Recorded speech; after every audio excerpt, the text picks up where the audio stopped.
법정 관리 절차에 들어간 홈플러스의 경영 위기는 이제 단순한 유동성 부족을 넘어 지방세 체납과 부동산 압류라는 현실적인 문제로 확산되고 있습니다. 한때 전국 어디서나 쉽게 찾을 수 있었던 대형마트였지만 현재는 매장 하나하나가 세금 문제로 행정 압박을 받는 상황까지 몰렸습니다. 영남권을 중심으로 여러 점포가 수억 원대 재산세를 내지 못해 실제 압류 조치가 이뤄졌으며 이는 홈플러스의 현금 흐름이 얼마나 심각한 단계에 와 있는지를 단적으로 보여줍니다. 대구 지역에서는 상인점이 대표적인 사례로 꼽힙니다. 이 점포는 지난해 7월부터 체납된 재산세 2억 6천만 원을 납부하지 못해 토지와 건물이 모두 압류됐습니다.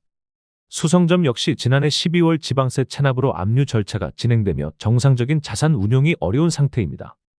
경북 지역에서도 안동점과 영주점 포항점이 비슷한 규모의 재산세를 내지 못해 압류 대상에 포함됐습니다.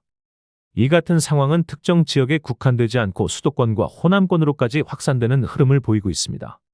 전남 지역의 순천점은 현재 법원 관련 절차가 진행 중이며 목포점과 광양점 또한 지방세 체납으로 압류 예고장을 받은 상태입니다.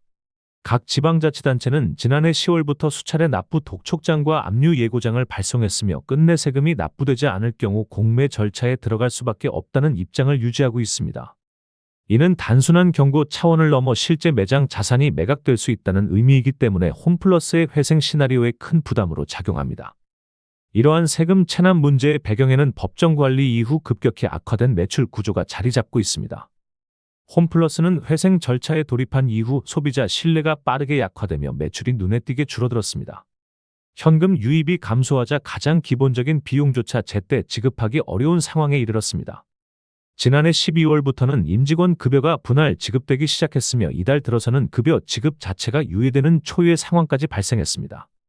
이는 내부 구성원의 사기 저하와 인력 이탈로 이어질 수 있어 중장기 경영 정상화에 큰 걸림돌이 됩니다. 영업 현장에서도 구조조정의 그림자가 짙게 드리워지고 있습니다. 이달 말까지 10여 개 점포의 영업 중단이 예정돼 있으며 문화, 울산, 천안 등 7개 점포가 추가로 문을 닫을 계획입니다. 점포 축소는 고정비 절감을 위한 불가피한 선택이지만 동시에 매출 기반 자체를 약화시키는 양날의 검으로 작용합니다. 매장이 줄어들수록 브랜드 영향력과 협력업체와의 거래 조건도 악화될 가능성이 큽니다. 홈플러스는 이러한 위기를 타개하기 위해 지난달 구조 혁신형 회생 계획안을 법원에 제출했습니다. 이 계획안에는 점포 구조 조정과 비용 절감 그리고 사업 구조 재편 방안이 포함되어 있습니다. 동시에 채권단과 협력해 긴급 운영자금 3천억 원 조달을 추진하고 있습니다. 이 자금은 임금 지급과 필수 운영비 확보를 위한 최소한의 숨통으로 여겨집니다. 그러나 지방세 압류 자산이 늘어나고 유동성 위기가 장기화될 경우 외부 자금 조달 자체가 어려워질 수 있다는 우려도 커지고 있습니다. 연매출 7조 원 규모의 대형마트가 직원 월급을 나눠서 지급해야 할 정도로 현금이 고갈된 현실은 많은 사람들에게 충격을 주고 있습니다. 월 300만 원을 받는 직장인 기준으로 환산하면 약 20만 명이 1년 동안 한 푼도 쓰지 않고 모아야 겨우 도달하는 금액의 매출을 올리고 있음에도 불구하고 실제 회사 통장에는 쓸 수 있는 돈이 남아있지 않은 상태입니다. 이는 단순히 장사가 안 돼서 벌어진 일이 아니라 2015년 인수 시점부터 구조적으로 설계된 금융 부담과 이후 부동산 시장의 급격한 침체가 맞물리며 만들어진 결과입니다.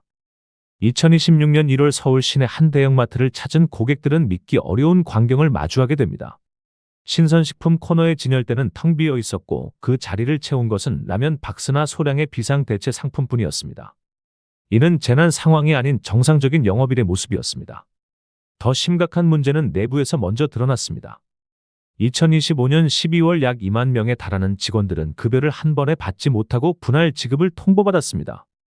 월급날을 기준으로 생활비를 설계하던 노동자들에게 이는 곧바로 생계 위협으로 이어졌습니다.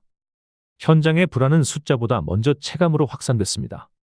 매장을 찾던 소비자들은 평소에 구매하던 생필품이 보이지 않자 발길을 돌렸고 전국 여러 지역에서 비슷한 사진과 경험담이 동시에 공유됐습니다. 이는 특정 점포의 문제가 아니라 전국 단위로 벌어진 현상이었습니다. 그 배경에는 납품 구조의 붕괴가 있었습니다. 대형마트는 통상적으로 상품을 먼저 공급받고 30일에서 60일 이후에 대금을 지급하는 외상 거래 구조를 갖고 있습니다.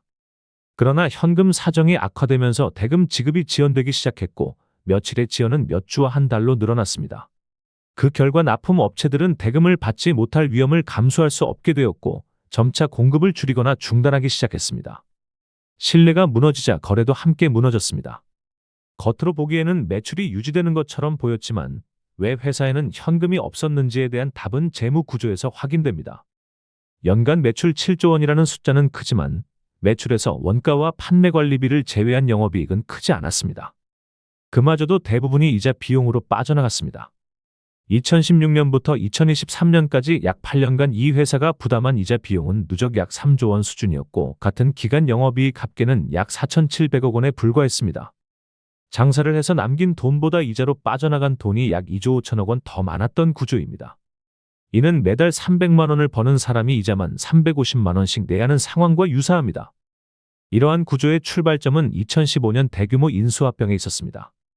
당시 인수 금액은 약 7조 2천억 원으로 국내 유통업 인수합병 역사상 최대 규모였습니다. 문제는 인수 자금 조달 방식이었습니다. 인수 주체가 실제로 투입한 자금은 약 2조 2천억 원 수준이었고 나머지 약 5조 원은 인수 대상 기업 명의로 차입한 부채였습니다. 이는 차입 매수라고 불리는 방식으로 합법적이지만 피인수 기업이 인수 대금의 상당 부분을 빚으로 떠안는 구조입니다. 그 결과 인수 직후부터 회사 재무제표에는 막대한 부채와 함께 매년 수천억 원 규모의 이자 비용이 고정적으로 발생하게 됐습니다. 이자와 원금을 상환하기 위해 현금이 빠져나가면서 투자는 뒷전으로 밀렸습니다.